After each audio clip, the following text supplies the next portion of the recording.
ആ കോഴ്സ് തിരഞ്ഞെടുക്കുന്നതിന് മുമ്പായിട്ട് നമ്മൾ പ്രായോഗിക തലത്തിൽ നമ്മളെ കൊണ്ട് അത് ചെയ്യാൻ സാധിക്കുമോ എന്ന് വ്യക്തമായിട്ട് നമ്മൾ മനസ്സിലാക്കിയതിന് ശേഷമേ, നമ്മളെ കൊണ്ട് ചെയ്യാൻ സാധിക്കുമെന്ന് മനസ്സിലാക്കിയതിന് ശേഷമേ ആ ഒരു കോഴ്സ് അല്ലെങ്കിൽ ആ ഒരു അറിവ് നമ്മൾ സമ്പാദിച്ചത് കൊണ്ട് പ്രയോജനമുള്ളൂ. അപ്പം നമ്മൾ ഇതുവരെ പഠിക്കുന്ന പാഠങ്ങളല്ല, ഇതുവരെ ചെയ്തിട്ടുള്ള പാഠങ്ങളല്ല ഇങ്ങനെയാണ്. നമ്മൾ അറിവ് സമ്പാദിക്കുക, പരമാവധി പഠിക്കുക, വീണ്ടും പഠിക്കുക, അതിൻ്റെ ഒരു എക്സ്പെർട്ടായിട്ട് പഠിച്ച് പഠനത്തിലൊരു എക്സ്പെർട്ടായിട്ട് മാറുക. പുസ്തകത്തിലെ കാര്യങ്ങളിൽ നമ്മൾ എക്സ്പെർട്ടാക്കി നമ്മളത് ഹൃദയസ്ഥമാക്കിയത് കൊണ്ട് മാത്രം കാര്യമാകുന്നില്ല.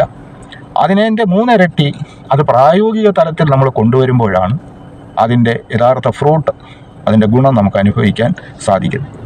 അപ്പോൾ ആദ്യമേ നമ്മൾ ചിന്തിക്കേണ്ടത് പ്രായോഗികമായിട്ട് നമുക്ക് എത്രമാത്രം ഈ പഠനം കൊണ്ട് പ്രയോജനം ഉണ്ടാകും എന്ന് ചിന്തിച്ചതിന് ശേഷം മാത്രമേ ആ പഠനത്തിന് നമ്മൾ തയ്യാറാകാവൂ എന്നർത്ഥം.